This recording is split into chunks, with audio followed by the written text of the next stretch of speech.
안녕하세요. 융달TV 융원장입니다. 안녕하세요. 융원장입니다. 오늘은 최근 관심이 증가하고 있는 고압산소 치료에 대한 시리즈 두 번째 시간으로 고압산소 치료가 발기력 회복에 미치는 영향에 대해서 말씀드릴까 합니다. 정상적인 발기는 심리적인 요인, 신경학적인 요인, 호르몬 작용, 그리고 혈관계의 작용이 합쳐져서 일어나는 복합적인 현상인데요. 이 중에 음경의 정상적인 혈류가 공급이 안 돼서 발기가 안 되는 경우가 60% 정도로 가장 많은 이유를 차지하고 있습니다. 때문에 발기부전 치료에 있어서 1차 치료로는 혈관을 확장시키는 약물을 사용하고 있는데요. 그러나 약물은 혈관 확장 효과가 일시적인 효과에 그치고 있고 근본적으로 음경 해면체의 혈관을 증가시키지 못한다는 한계가 있는 치료법이죠. 그런데요, 고압산소 치료는 다양한 조직에서 새로운 혈관을 생성시키는 작용이 있기 때문에 이러한 원리를 이용하면 음경 내의 혈류량을 증가시키는 데 있어서 보다 근본적이고 구조적인 치료를 가능하게 하죠. 사실 음경으로 가는 동맥의 직경은 1에서 2mm로 심장에 있는 관상동맥에 비해서 매우 작은 혈관인데요. 동맥경화라든가 심혈관계 질환이 생겨서 혈관에 문제가 생기면은 발기부전이 나타날 수가 있어요. 따라서 발기부전은 심장혈관에 문제가 생겼을 때 가장 먼저 나타나는 증상 중 하나라고 볼 수가 있죠. 따라서 발기부전은 심혈관계 질환을 예측할 수 있는 중요한 질환이기도 하죠. 오늘은 만성적인 발기부전의 주된 원인인 미세혈관 문제를 근본적으로 치료하기 위해서 고압산소 치료를 사용한 연구가 있어서 이를 소개해 드리도록 하겠습니다.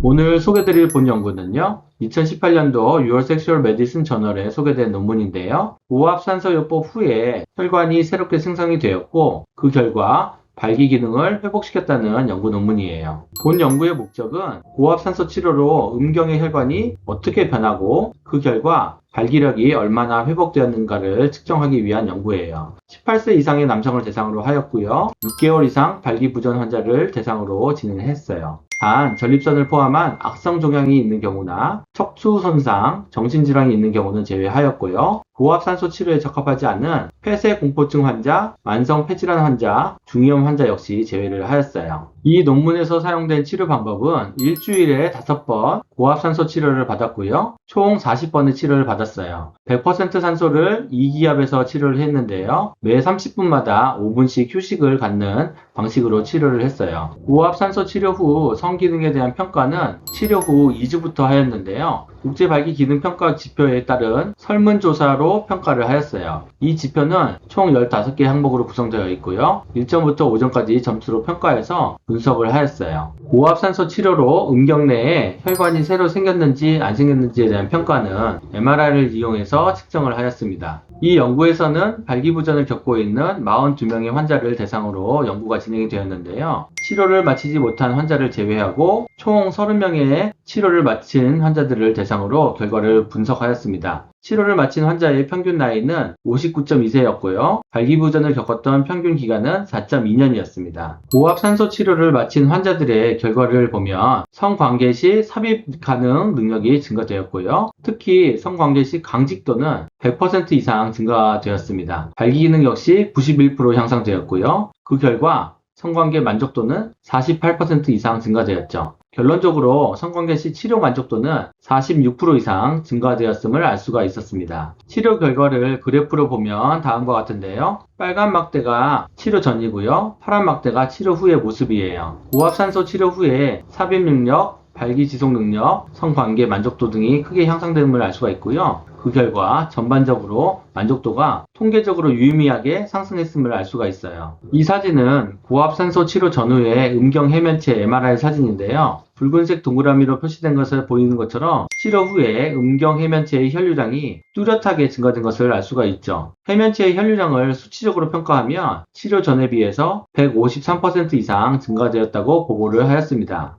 이 연구에서는요, 발기부전 치료에 있어서 고압산소 치료는 음경 해면체에 새로운 혈관을 만들어서 보다 근본적으로 치료할 수 있는 방법이라고 보고를 하고 있어요. 발기부전에서 사용되고 있는 혈관 확장제는 혈관의 근본적인 문제를 해결하지 못한다는 단점이 있는데요. 고압산소 치료는 근본적인 혈관 문제를 해결할 수가 있고요. 심지어는 약을 먹었음에도 불구하고 반응하지 않았던 환자에게서도 발기력을 회복했다고 보고하고 있어요. 고압산소 치료는 선교 전에 약을 먹을 필요가 없고 특별한 사전 준비 없이 자연스러운 발기 능력을 회복할 수 있는 치료라고 알려져 있죠. 물론 고압산소 치료는 혈관 확장제 복용에 비해서 즉각적인 반응이 나타나는 치료가 아니기 때문에 치료 횟수나 치료 시간이 더 많이 걸리고 그만큼 비용도 더 든다는 단점이 있어요. 하지만 구조적으로 근본적인 치료를 할 수 있다는 장점과 더불어 음경 이외에도 몸의 전반적인 컨디션을 좋게 한다는 장점이 있는 치료이기 때문에 임상적으로 의미가 있다고 생각이 들어요. 오늘은 발기부전 환자에 있어서 고압산소 치료가 어떤 도움이 되는지에 대해서 문헌을 보고 설명드렸는데요. 좀 이해가 되시나요? 혹시 궁금한 사항이나 질문 사항이 있으면 아래 댓글로 질문해 주세요. 감사합니다.